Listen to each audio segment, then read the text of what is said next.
and potential fraud in the voting. I can't confirm that any of those are true. Perhaps some are. What I'm concerned about is the concerted attempt to ignore them and the effect that that has on Americans' trust in the system.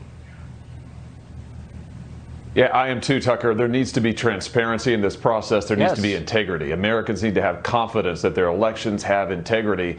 And that means things like poll watchers. Poll watchers from both parties need to be present as ballots are being counted. That means that states need to give an accounting of how many absentee ballots they have left, how many mail-in ballots are there. It also means things like ballot harvesting, Tucker, where you pay a third party to go collect ballots and bring them in. That ought to be illegal in the United States of America. Let's ban ballot harvesting right now. It is rife with abuse. It is inviting abuse. These are the kind of reforms that we need to pursue. But right now, I mean, right this very instant, there needs to be total transparency in this process. And I got to tell you, when you see some states going to court to try and stop poll watchers, people just observing the ballot counts, I mean, that is deeply, deeply disturbing. Well, it is disturbing.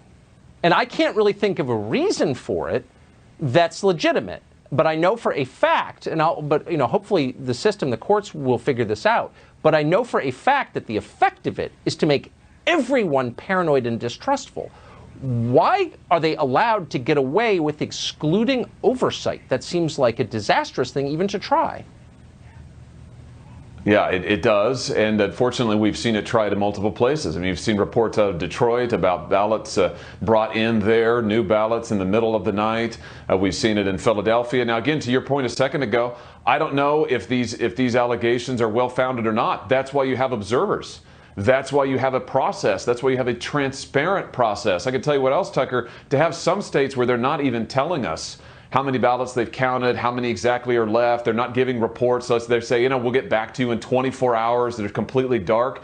That also breeds distrust. People have no idea what in the world is going on. So I say again, there needs to be total transparency in this process. Allow poll watchers to come in from both parties. States should be giving regular updates so the American people can have confidence. And going forward, we're going to have to pursue election integrity reforms.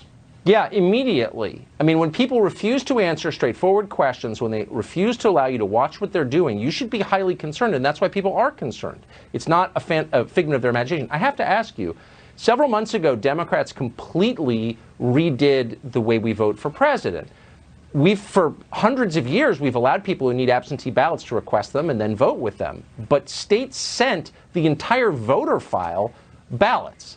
Wasn't that, under the best of circumstances, a recipe for undermining the public's faith in an election outcome?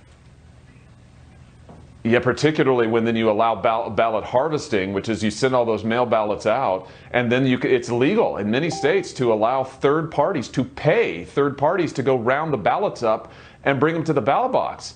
I mean, that is begging for voter abuse. It's just begging for it. That should be banned. That's right. We should ban that. Right. And again, this practice of just mailing the list when there's no ballots requested, somebody doesn't request a ballot, you just send it to them. That also, I think, has a lot of serious issues. So at the very least, let's start by banning ballot harvesting. Congress should do that immediately. Senate is back in session next week.